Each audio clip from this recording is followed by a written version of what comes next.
I am getting started. Bear with me, y'all. Unlike Streamlabs, I'm actually using the full OBS studio tonight, and there's just so much to talk about. Let you know that I'm going live right now, so just give me a moment, and we're gonna get fired up. I am just really excited about OBS Studios this week because of the fact that, unlike Streamlabs, which I like because it was baby steps and training wheels for this, I actually can get a lot more done in the actual studios, including using closed caption and actually interacting with like YouTube and the like. So we're going to get ready to get started.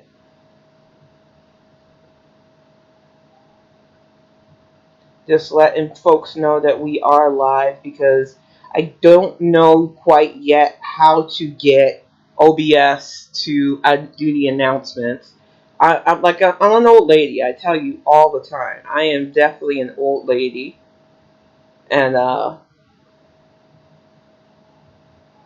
just want to make sure that folks know that we're live and that you can start interacting as soon as you want. So let's get that sent out there and get fired up because there's a lot to talk about tonight, y'all. And I'm a bit on time, but I wanted to start out with this hot mess, because culture vultures are real and a lot of famous people have kids that are culture vultures, including one of my favorite actors, Tom Hanks. Here's his son, Chet.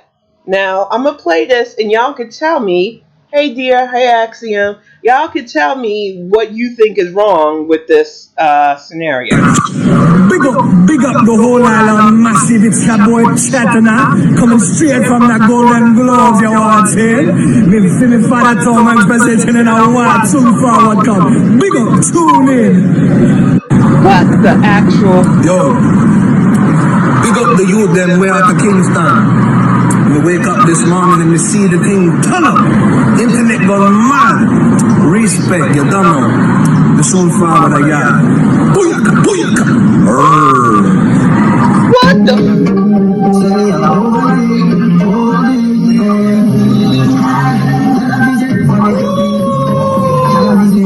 Hey, yo, listen. Me drop one big tune right now upon SoundCloud. Link in bio. Go listen now. Big tune. Make the thing go up like 7. Up. Book. Go listen now. Big tune. Straight.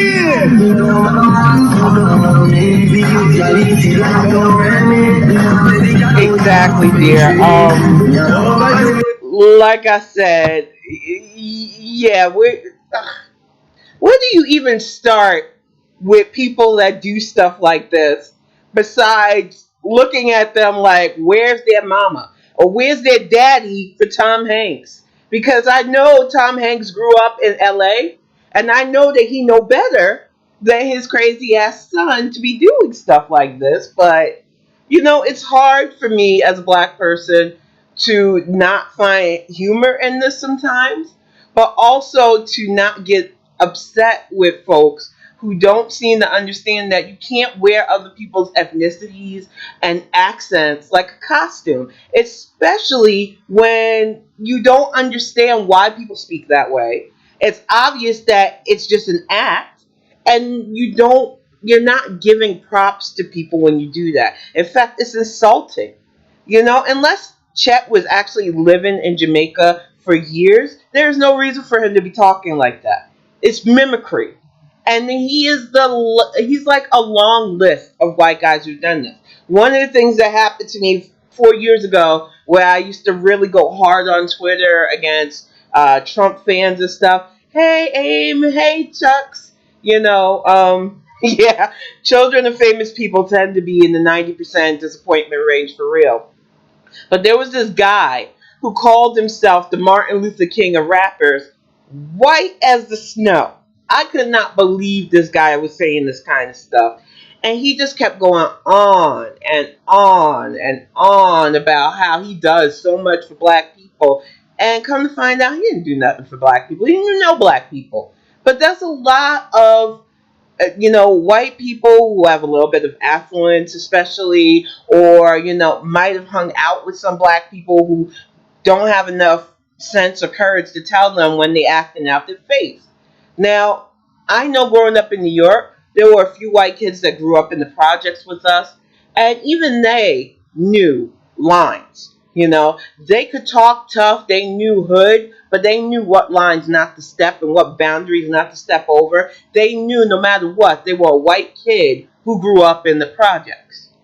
Some people who would never last 5 seconds in some of the neighborhoods that I knew act like they're hard. And chat is just one of many. And it kills me. Some people link TikTok. I don't have a TikTok account. I feel like I'm too old. I'm at the age where I can enjoy replays on Twitter, but I don't particularly see myself ever opening up a TikTok account. Just like Instagram, it's just not for me. But you see these replays of these videos all the time with these young white kids either acting hard, using the hard N word, or faking accents. And there was a good crop of TikTok videos of recent of indigenous kids who were speaking up against the way people utilize native slurs and use native people as punchlines. And like I tell people all the time, and I hope you guys like the new bonnet tonight. It's blue because the purple one's being washed. But my family is black and native. I can't claim openly my native heritage. I mean, I can say I'm native, but I am not officially accepted by any tribe. Why? Because we really can't trace my great grandfather's tribe. He was taken as a child and re educated, as they called it. And what that means is when they took native children out of their family environment and the tribal environment and put them in a white Christian home. And not only that, after he fell in love with my great grandmother, who happened to be black, his white family disowned him. So basically, he was a native man, but the only acceptance he ever had was my family. So, like I said, even though I have the blood and the lineage, I claim myself as black because it is very hard and there is still prejudice amongst the indigenous um, tribes when it comes to certain black people. There are black people who have been accepted and there are black people who have to fight to be accepted. And me, it's just easier to say I'm black. I don't diss my heritage. It's just, what's the point?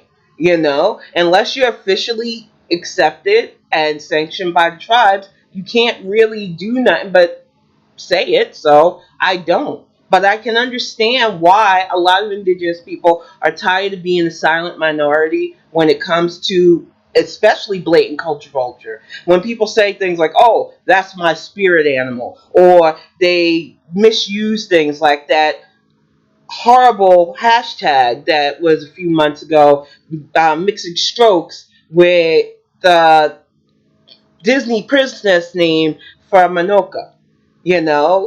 It is sickening how people think certain minorities can just be mocked and used as punchlines without thinking about how that makes them feel. And it's not just indigenous people.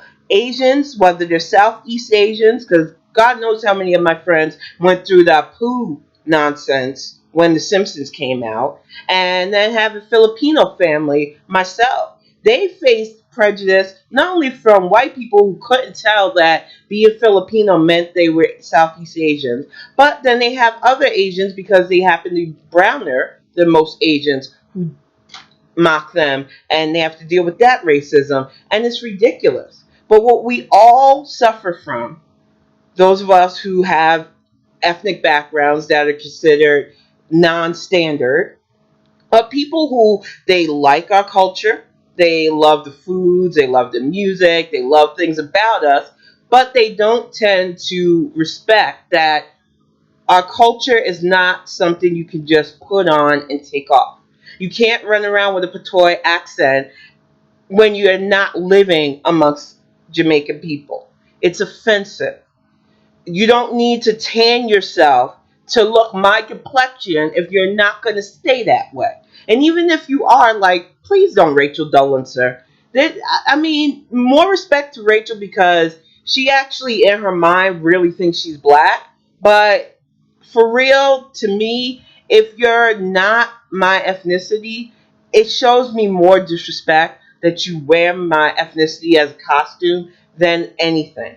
And I think a lot of people don't understand that. So that's why I wanted to talk about what culture vulturism is. Because a lot of black people are varied. We are not a monolith. And I tried to explain that. And you might find a bunch of black people are like, oh, I'm okay with it. I don't care. Like the Adele thing a few months back. She wore a Jamaican top and stuff. And a lot of people were offended by it.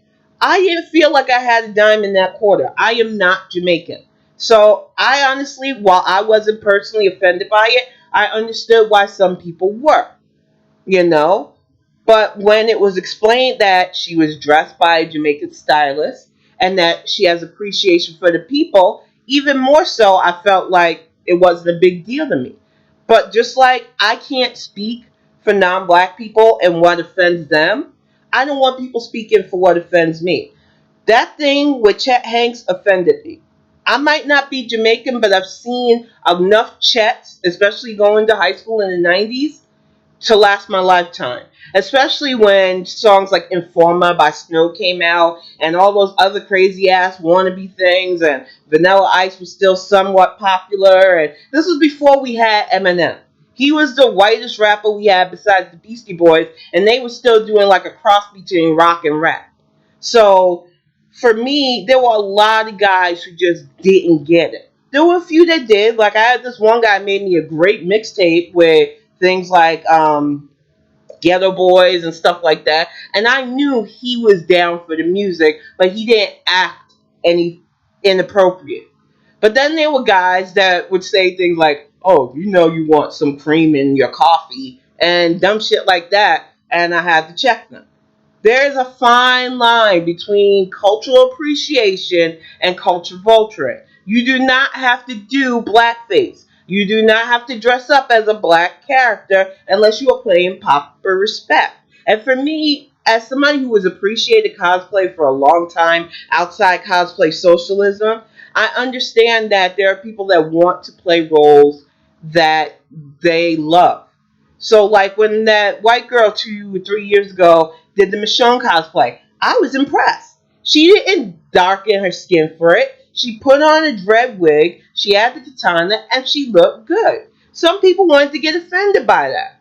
Now, she had done what, like, some famous people have done, like Juliana Ho, I believe her name is Ho, I can't get her name right, who went as Crazy Eyes and put blackface on, or even, and I love Justin Trudeau, but your boy fucked up when he did the blackface 1 year too. You do not have to do that. If I want to cosplay a Sailor Moon character, I'm going to do it as a black woman. There are plenty of black people who cosplay in our own flesh tone because we know we can rock a character without having to change our skin color. And then we have some who I like to think lost their way, and they buy those skin creams because they culture vulture lighter colors, like poor little Kim. I used to love little Kim when I was younger. I don't know who she is anymore. She has changed her eye shape, she has changed her whole skin color. She looks like a completely different person. And let me look at the chat for a moment. Yeah, it was called Wagon Burner when I was, yep, let's see. And it is racist. It really is racist, and I agree with it. And like I said, when you live among people, exactly, when you live among people and you are immersing yourself in said culture, that is so different than living in America and perpetuating a stereotype, especially. I love Asian culture. Now, I know because of my Filipino leanings that there are certain things that I can utilize, like cooking and some of the Tagalog language. You know, I don't know much, but I am going to learn it. I have friends who are teaching me it. And the thing is, even then, I know there are boundaries that I would not want to step on, even with my family ties.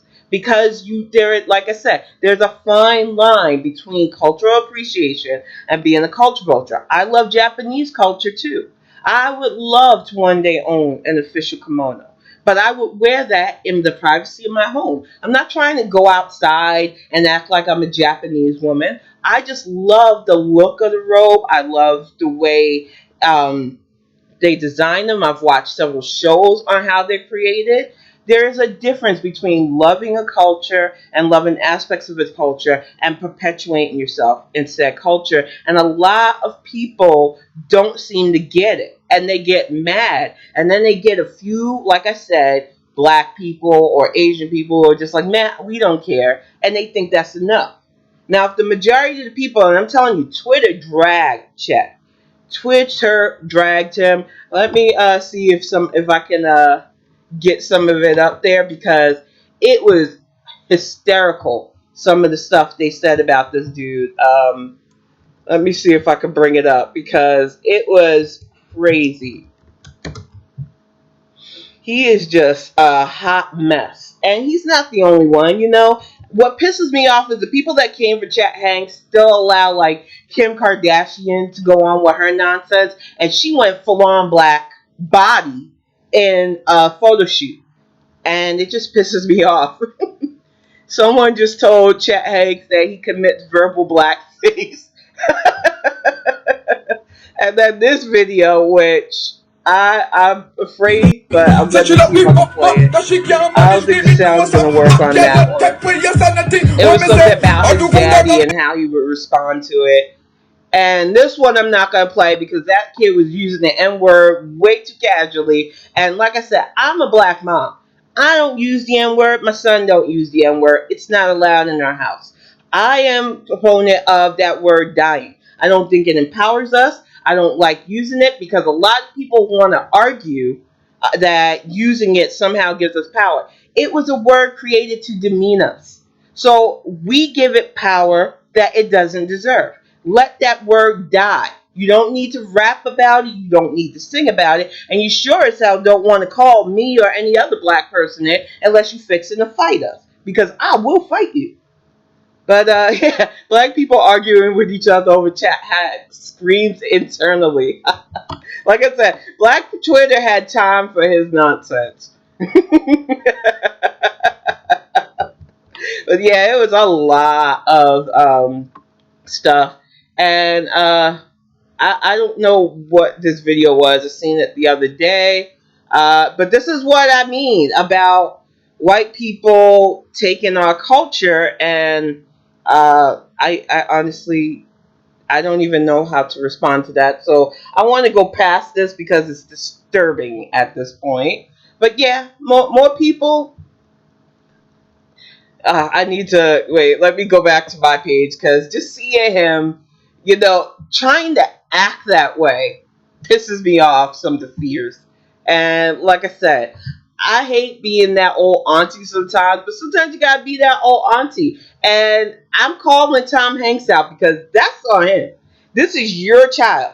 Your child should know better, and you need to be calling him up and telling him that ain't it. Because honestly, if my child was acting a fool like that on live TV, he'd never hear the end of it. His phone would have rang right then. Boy, what are you doing? Why are you talking like that? What? No, mm-mm, mm-mm. You ain't gonna embarrass the family like that. I would have called his ass out on live TV because he already embarrassing himself. So might as well go full black mama. And like I said, Tom was raised in LA. He knows. So he should have called his boy and been like, because I'm telling you, I couldn't with that video. And there are a lot of like YouTubers that are doing that nonsense too. I don't understand the world of influencers. I hope to God I never do. I'm at that age where it's like a foreign concept to me that I see every once in a while thanks to my kid, and I'm just glad I'm at the age where I'm too old for this shit. But it kills me that these kids think it's no big deal to act a certain way. And then one, I think she was on Dr. Phil a while ago. I don't want to say her name because, like Beetlejuice, if you say it too many times, she appears, and I don't need that kind of headache. I don't want to have to be like her mama and go upside her head. But she likes to say that because she's like a mix of Italian and Greek, that's why she can get away with that stuff. And it's like, if you are not black, you cannot get away with blackface. I don't care. Because black people don't need to do that. So, yeah, like Candyman, exactly.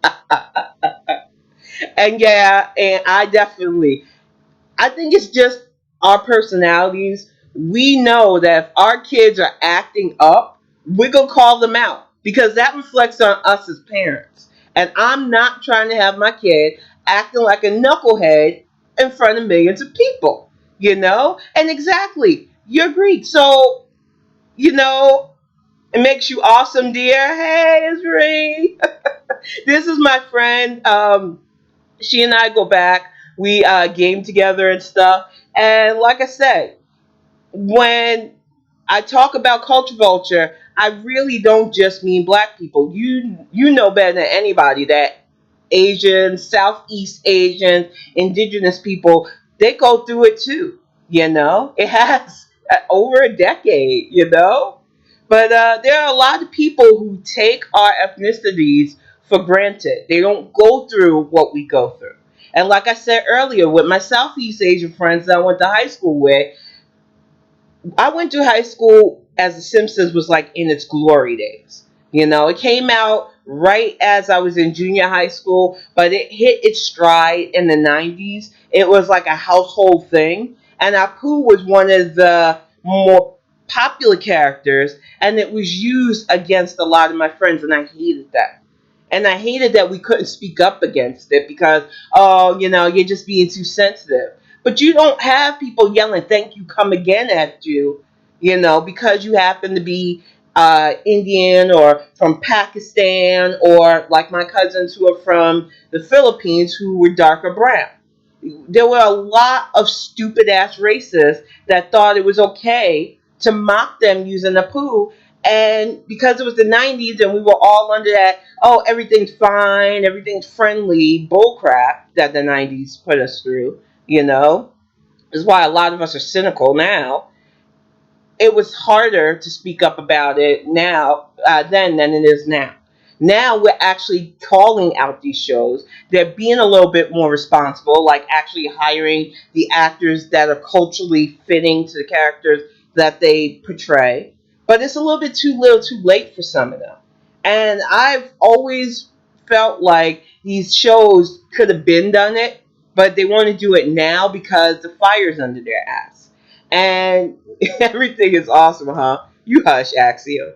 And for those of you who don't know, Axiom is my other half, better half sometimes, because I'm a angry woman, as they say, and he keeps me calm.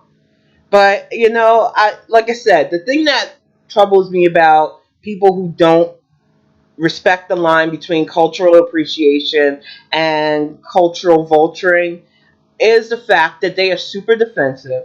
They're normally affluent or in a place where they're not hurting as much as other people, and they are not used to being told no. And when you tell them no, you shouldn't use this, and when you tell them, hey, this is hurting us, they instead double down. And that is a problem that we as the targets need to understand. It's okay to still go off on them. They're going to be sensitive, and we are not their parents. But obviously, their parents didn't do a good enough a job explaining to them why we can't be worn as costumes that they can take off. If you do not understand the issues that a culture goes through, if you do not immerse yourself in their pain as well as their passions and their pleasure, you do not have the right to go around talking like us, emulating us, dressing like us, and pretending to be us because you can never understand what we go through. And this feeds into the second topic I want to bring, the cosplay revolution. Now, if you've been following me, especially on Twitter, you know I have no time or patience for the far left. I don't disagree that we need universal health care. I've always been a proponent of it. But we also have a lot of biases and we have a lot of issues with health care, with the billing system that has to be tackled. Yet we have people who want to sloganize things and take nuanced issues and put it on a bumper sticker instead of realizing that it takes work to get this stuff done. And yeah, and you definitely struggle with. Oh my God, I'm sorry about that. Wow, that is crazy. I am so sorry that you went through that. And it is racism. And it's just crazy the way people dismiss the realities of our lives. You know, like I told people, my issue with defund the police point blank is as a black woman who was a victim of a violent crime, I was trained that you go to the police. When I was a little girl, we were taught the police was who you go to when there's trouble. I can't do that for my son. I can't even do that for myself right now, especially with mental health issues. I fear the police more than I fear criminals right now. And that's a problem because there's no accountability for police who abuse their power and police who utilize their power to intimidate and harm people that they deem less than. Now, when you hear that, some people are like, well, why don't you want to just abolish or defund them? Because criminals still happen. And because I don't want abolishment, I want training. I want funds to go into social work to help not have to have police have to come out when it's a mental health crisis or a family crisis. I want police that are as trained as they are overseas. A lot of police forces in other countries don't even have to use lethal force and aren't carrying lethal weapons like guns. But our police force roll around in fucking tanks.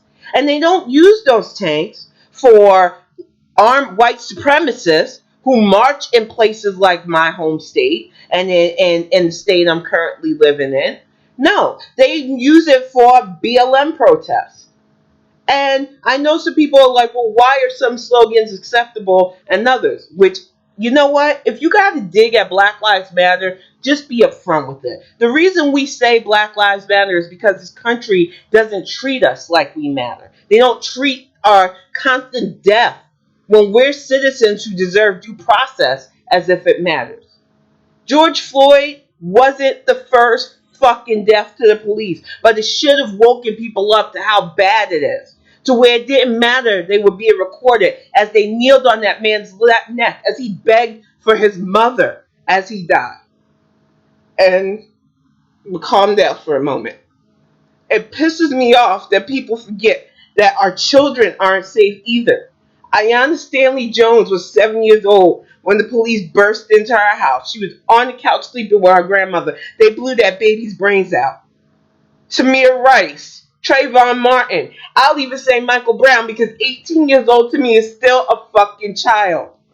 And our kids are dying when other kids can be arrested. Dylan Roof was taken to fucking Burger King. I need people to understand that this shit is real for us. This morning's slogan can encompass.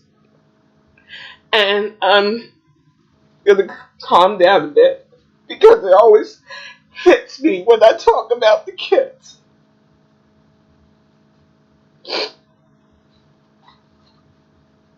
Because my son is 15. And the scary thing is just letting him enjoy his life and finding that balance between letting him grow up and keeping him safe from this fucked up society. It is traumatizing as a parent because he has autism and I just fear him running into a cop that just sees him as a thug or a threat. That is like a nightmare for me. So when people say stuff like abolish the police and don't understand that we don't want the police to end, we just want people to use common sense. Give us the due process that we're afforded as citizens. Stop killing us. And on top of that, that slogan is hurting people who could push for reforms. If your slogan is getting Democrats losses instead of wins, that helps no one. Because we know the GOP is not going to push for police reform. They don't see anything wrong with non white people being abused and hurt. And I need people to understand that, yes, while I cry for black people who have died to police brutality, I also cry for Native and Latino and Asian people who have died to police brutality or who have been roughed up and treated as inhumanely by the system, and for the poor rural whites who have gone through this too. Because some people don't realize that either. I lived in the South. I know that there are a lot of poor white people in the South that do not trust or like the police because of the way they're treated. But I also know that there are a lot of people who think, oh, these people are beneath us anyway, so who cares? And that is what we're dealing with. So, in the world of politics, if your slogan can be used against you where you can't get reform, then what's the point of that slogan? All it does is cause trouble. And thank you guys. Thank you for sending words of comfort. It just hits me hard because, like I said, I'm a mom, and my son he's already near 6 feet.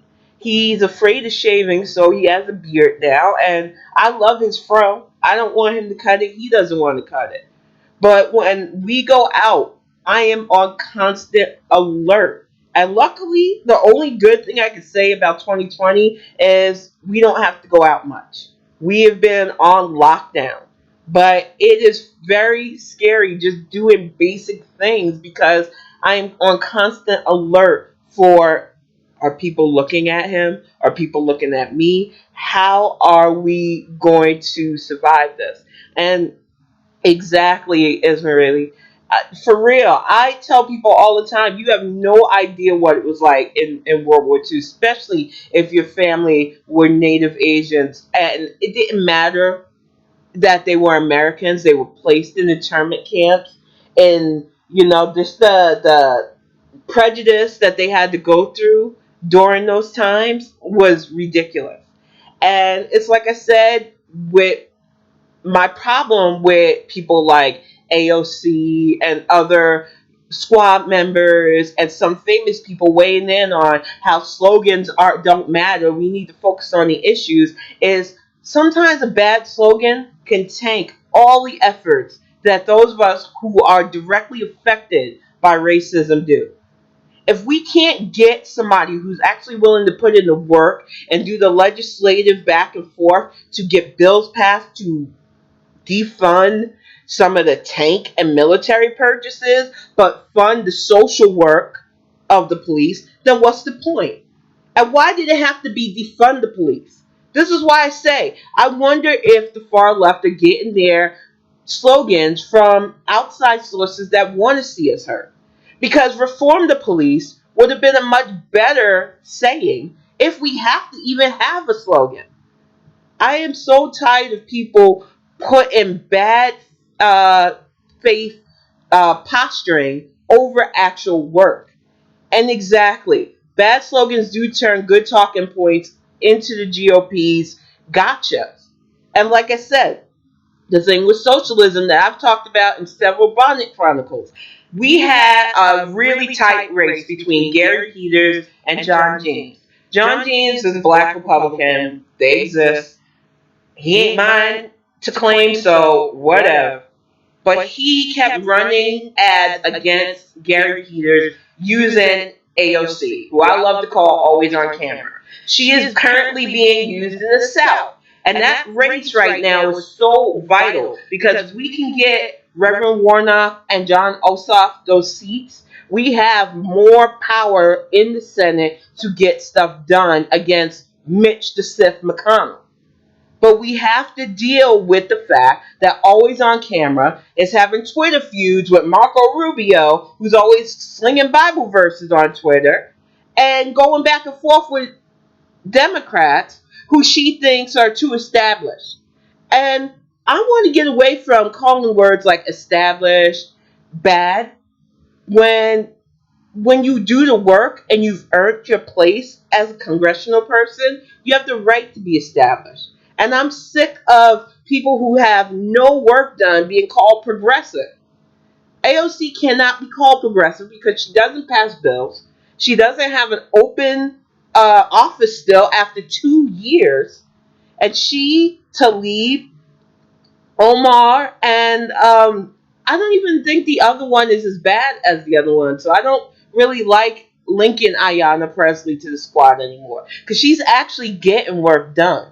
But those other three heifers, they have been showing their whole ass. If it's not open anti-Semitism from Talib, which is really making me want to just run when her seat comes up, it is just the nonsense between these women, whether they're fighting with their constituents or saying that they're jealous or telling people that you can reach them on Twitter easier than calling their non-existent office.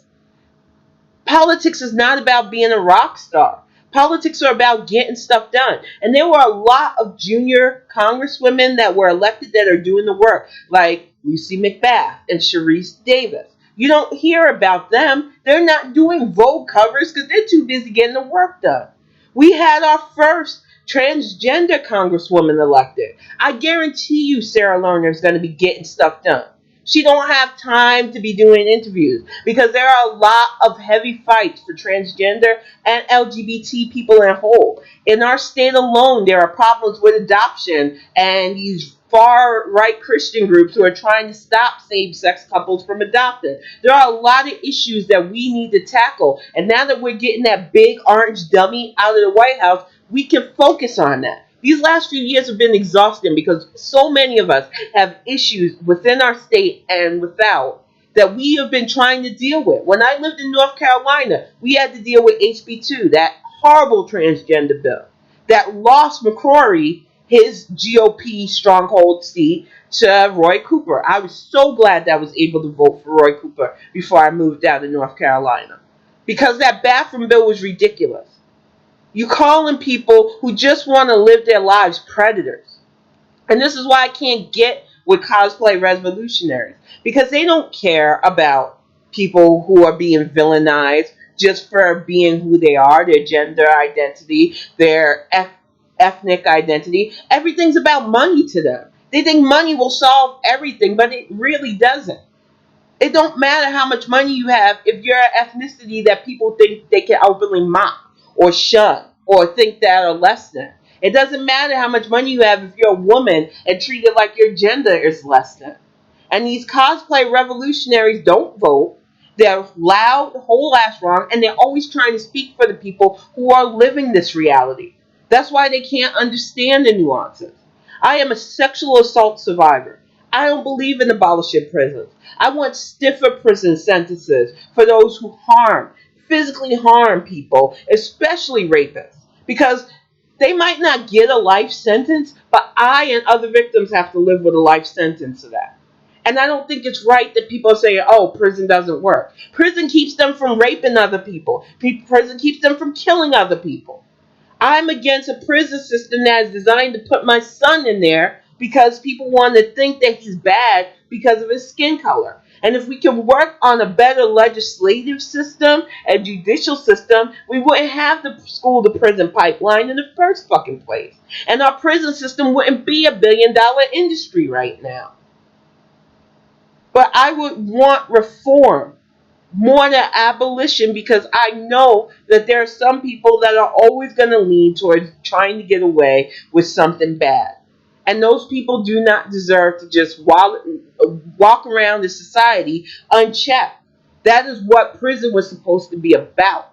And we need a prison that actually reforms people, not set them up to go back to it.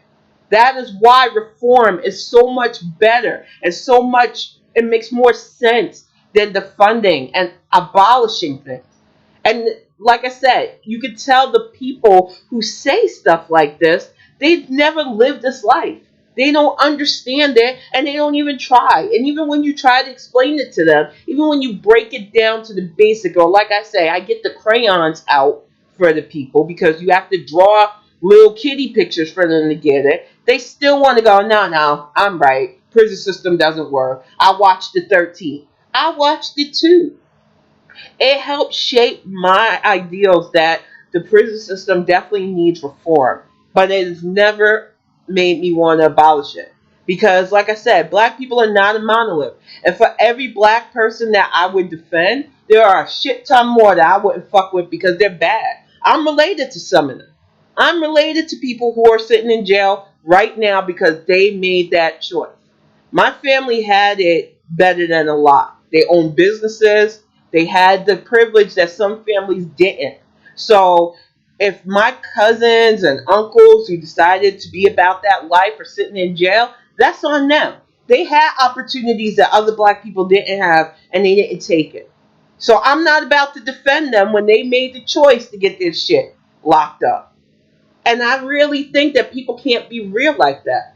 All you talking about, oh, my cousin, they didn't deserve it. Now, if your cousin was caught with some drugs on them, yeah, I'll agree to that. Because I don't think people should be arrested for drug crime, especially possession.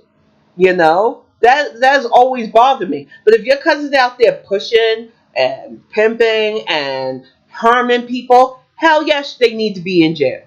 And I don't care if you like me or not when I say that. It's the truth. It's tiring trying to explain to people that there is a distinct difference in champion for us not being put in prison for superficial or no reasons versus those who commit crimes and deserve their ass to be locked away. Exactly. Telling people that defund and abolish aren't synonyms is being Humpty Dumpty for real. I'm serious though, y'all. I get so fired up about this because social media is the way of the future. It's already full of our presence. I know there are a lot of people. The first thing we do in the morning is check social media. It's where we get our news. It's where we meet up. It's how we make friends and form relationships. And it's influencing our politics. And not just Hitler and his 4 year reign of terror. His tweets affect everything from our stock market to our standing globally. And even though I feel Biden will tweet less, he is still going to have to utilize social media as well as every president after him because it is a big part of our lives. And one of the things we have to realize on social media is that it is okay to speak up, especially when it's a topic that affects you directly, and you have people who are not affected by said topic speaking loud and wrong. Even if I follow somebody, even if I agree with them 90% of the time, if they're going to speak about an issue that affects me directly and be wrong about it, I'm going to come for them. I do not want people reducing something that is very personal and nuanced to me to a talking point to get clicks and views. I'm over it, and I will call them out all the time on that because it's tiring. You're not helping anybody. And I've seen way too many people give long ass tweets about how, oh, it's easy to just use the slogan than to explain all the stuff that we want done for the police. That slogan's losing us elections, so how is it easier then? I just want people to understand that I'm not coming from a place of malice. I'm trying to educate people because if you don't understand what a person's gone through or what they know, how can you speak for them? How can you speak for black women who have gone through sexual assault, who might have been trafficked, who understand that they were criminalized for doing a job that they might not have even wanted to do, or those who willingly want to be sex workers, versus those who harm them, rape them, rob them? They deserve a voice in this too. And if they want to have a sex worker job, they deserve the benefit of being protected in their job and not treated like criminals. And that is why I say things like defund the police and other cosplay revolutionary terms does more harm than good. Because you're not thinking about those people. You're not thinking about anybody but yourself.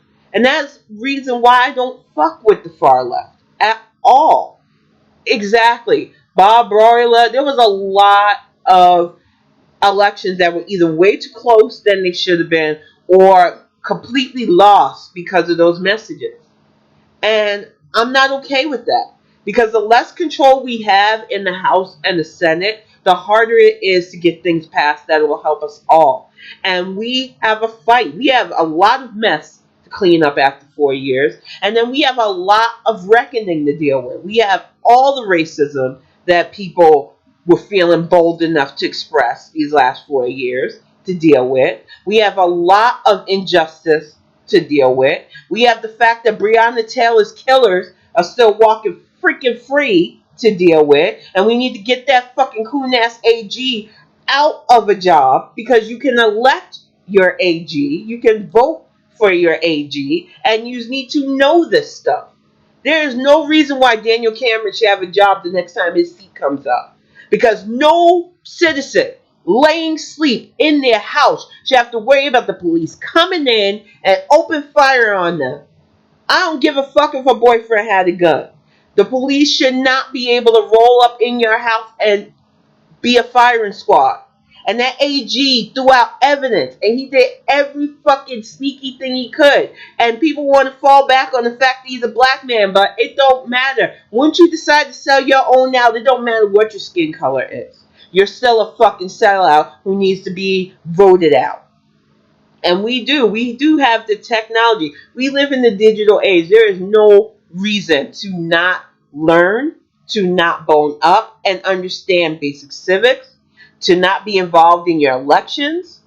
The only other good thing about COVID-19, and there isn't anything really good because a lot of us have lost families to this, was it opened the doors to showing the flaws in our voting system. It opened the doors to states utilizing mail-in ballots and absentee ballots, and we need to do this more, because I feel like I was so much more relaxed. I had my ballot, I sat at the table, I used my tablet, I was able to look up who was running for what, look up what legislation was being pushed through and what it meant. And this is what we need. We need to utilize both a digital and newer strategies to affect who represents us in government. And I feel like too many people do not understand that, but we are going to keep speaking on it. And when I say we, I am not the only person who's talking up about this. There are plenty of people on social media who are pushing that we need to be more aware and learn. And oh, yeah, exactly. And courts do need to punish when the cams are conveniently off. There is just so much going on with the need to hold police accountable, to hold our courts accountable, because it's not just the police. We need full-on judicial reform. Because I've lost track of how many judges gave rapists from affluent situations lenient sentences because they didn't want to ruin their lives. Or like that one guy who literally killed a family and got off because of affluenza. We have to realize that if we're not paying attention, we are going to leave justices on benches that do nothing but give a slap on the wrist to violent offenders who just happen to come from money, while putting babies into jail for minor, if not ridiculous, offenses. Like I said, another sad story was the young man who got sent to Rikers Island for a stolen backpack that he didn't even steal. They had no proof of it. They had that baby in solitary confinement for years. When he finally got out, he couldn't take it and he took his life. Because prison is no joke. My youngest sister, and I share this now, she passed in 2011, and it really is hard for me to talk about her, but she was arrested a few years back because she hid somebody who was running from the cops. My family had the means to get her out, but it was an ordeal. She went to one of the worst prisons in New York, and it changes you. It breaks you down because prison is no joke. So, like I said, when I say I know both sides of this argument, I know both sides of this argument. And I know that there is no easy, no sloganable way to handle true reform. Exactly. That's why we don't want abolished tuxedo. We need reform on all levels. And what pisses me off And I'm gonna use these last 10 minutes to talk about our vice president elect, because she worked so hard to not only fight against the school to prison pipeline, but she put in so many programs to help first time offenders and try to keep kids from getting in trouble in the first damn place. And people slandered Kamala Harris's record.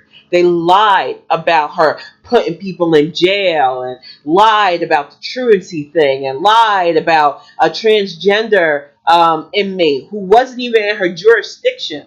And this isn't going to be the end of that. Her being Joe Biden's VP is only the beginning of the misogynoir that some of these far leftists who thought that she wasn't pure enough because she wasn't kissing Sir Bernicus's ass is going to try. And when she does run again for president, whether it's in the next 4 years or 8 years, she's going to have my full support, along with several people like Black Women Views and Kenny and all of us who make these videos to remind people of her record. Because a lot of folks don't understand that the only way to change a bad system is to be in it and put structural changes.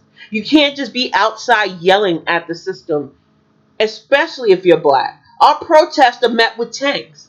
Our protests are met with armed police. So the best way to change the system is to be in that system and enact reform. And if you're too proud to do it, oh, I don't want to be a cop, I don't want to be a judge, I don't want to be a lawyer, I just want to sit and bitch about it, I ain't got time for you. Because the only way we are going to get an active change that will stop dehumanizing us, that will stop seeing our babies put in caskets instead of caps and gowns, is to be a part of that system. So if you can get in the law enforcement, whether it's to be a cop, whether it's to be a judge, whether it's to be a lawyer, do it. We need diversity, because you can't see humanity if everybody only looks like you. And that's the problem with not just our police, but our judicial system. There are far too many people that don't look like us that have way too much power over what happens to us. And like I said, slavery might have officially ended, but they found workarounds.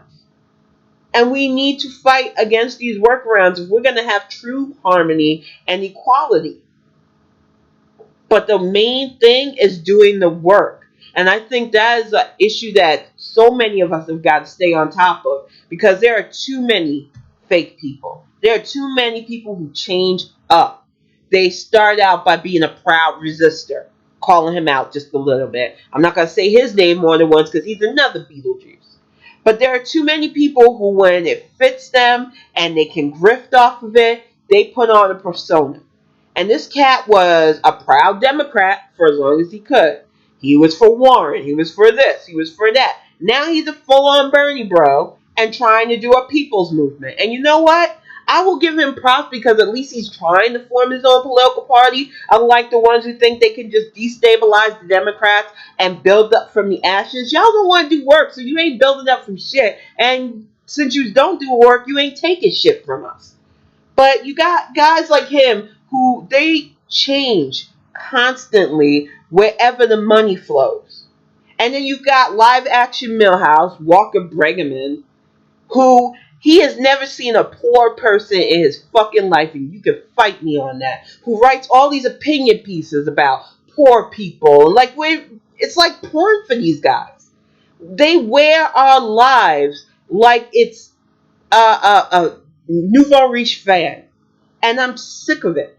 And I'm sick of people giving these idiots amplifications, because every time we fight with them, every time we retweet them, every time we read something that they put out there just to argue with them, we give them money and we give them status. And we can easily just not do that. Like Brianna Greyjoy makes 40 fucking $1,000 for our podcast. She is as vapid as a dry piece of cork. I blocked her within the first year she started blowing up on Twitter, and yet people are constantly screen capping, retweeting, and amplifying that ridiculous woman. And I just want y'all to know that I have muted her name. And I will keep scrolling past anybody who retweets her now because I am tired of giving that bird attention. She needs to shoot. For real. She has nothing to add to the conversation, nothing to add to the table. It's like my one friend said, Sydney. She was like, "What does it matter what she talks about doing? Oh, she gives to the homeless." Well, you're not voting for people who would actually put in SNAP and EBT for people so that they wouldn't have to fight for food, or put in affordable housing in neighborhoods that supposedly don't want them. So what's the point? You just want to look like you're helping because people like her can't thrive if there aren't haves and have-nots. They don't want real progress because real progress would have fewer have-nots, and they can't get off on their poor people porn.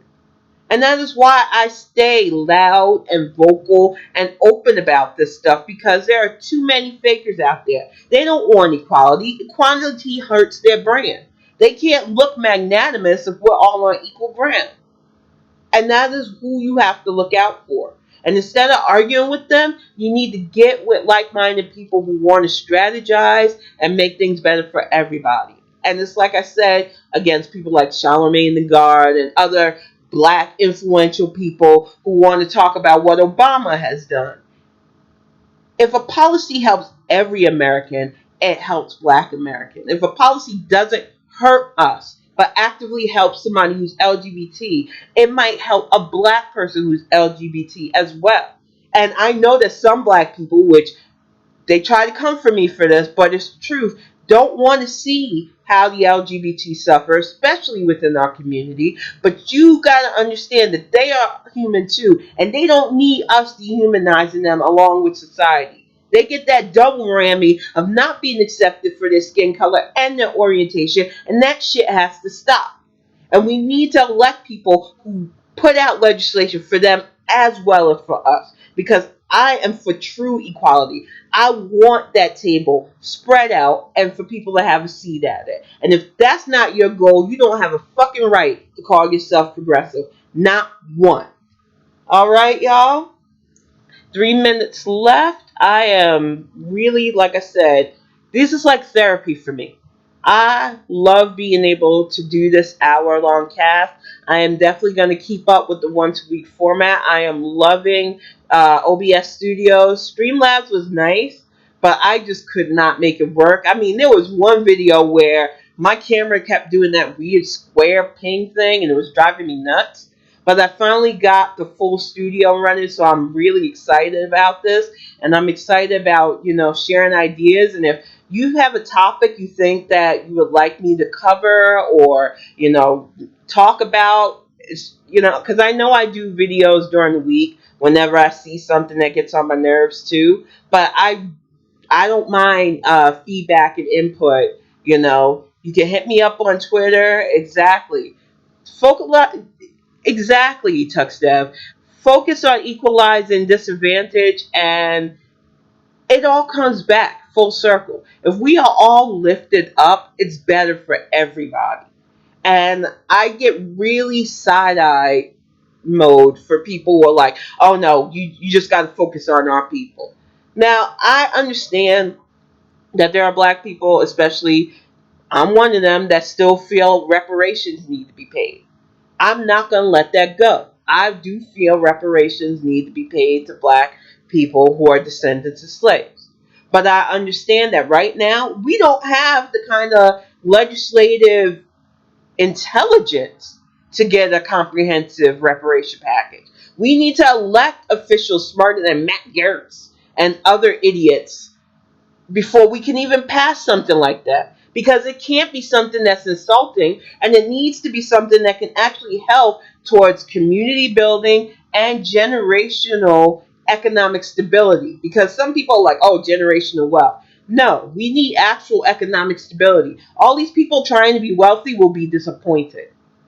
Because if we don't know how to invest properly, if we don't know how to utilize the stock market, utilize insurance and other things, what's the point? So I am definitely pro reparations, but I want a government that can handle it properly, and I want state and local government that won't take advantage of the situation. And like I said, I'm going to be talking about these issues every week because I feel like this is the best format to utilize my voice and get out there not only ideas, but to help people share what they feel could help. And that's all, you know? And like I said, it's not hard to be real, you know? I don't change shit about myself. People are always like, well, how'd you get this? How'd you get that? Just me. Just be you. That's all you have to do. If you feel like you have to wear a mask or change your personality to gain followers or gain likes or gain friends, they're not liking the real you.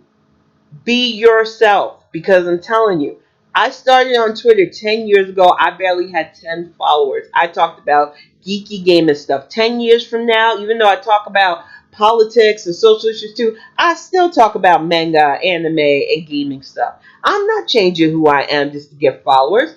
Fuck that noise. I get people because of who I am. And if you have that attitude, you won't care if you have just one person or thousands of people following you. You're going to be you.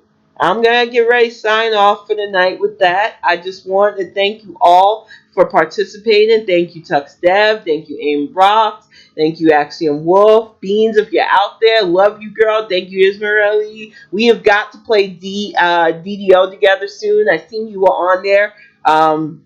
During the Halloween event. I missed out on that. I played a little bit of it, but I got busy. I got the new expansion too, so I'm looking forward to playing that on Sunday with my static group.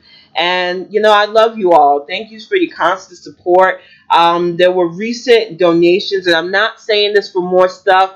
Please, it is really hard for the winter. If you know somebody else that could use it more, donate to them instead. But I definitely want to give a shout out to some of the followers who you just are so generous. And I was able to really spoil kiddo. He is going to be surprised for Christmas because I didn't think I was going to be able to get him much, and now I can thanks to generosity. So thank you from the bottom of my heart for that. But like I said, I have hit my limit.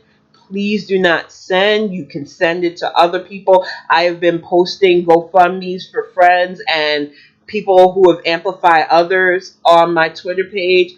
Find somebody who really needs it and help them this holiday because COVID really hurt a lot of people. And I really do appreciate all your generosity. Thank you from the bottom of my heart. I'm going to wrap it up and I will see you guys next week.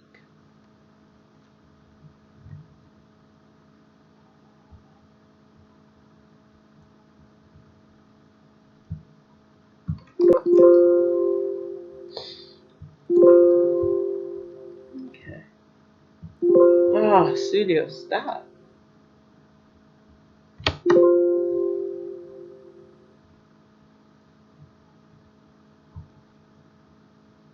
All right.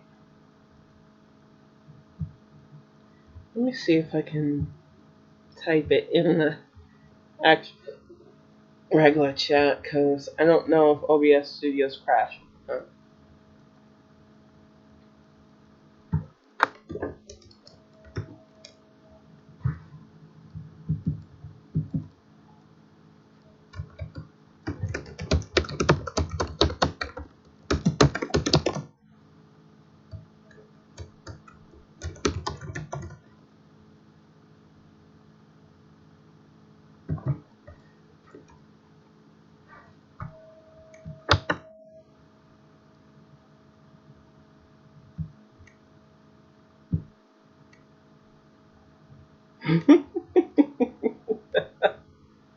It's still going. Okay.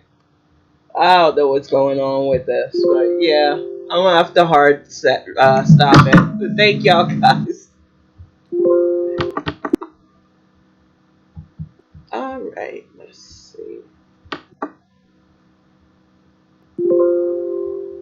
Yeah, it is completely locked up, bro.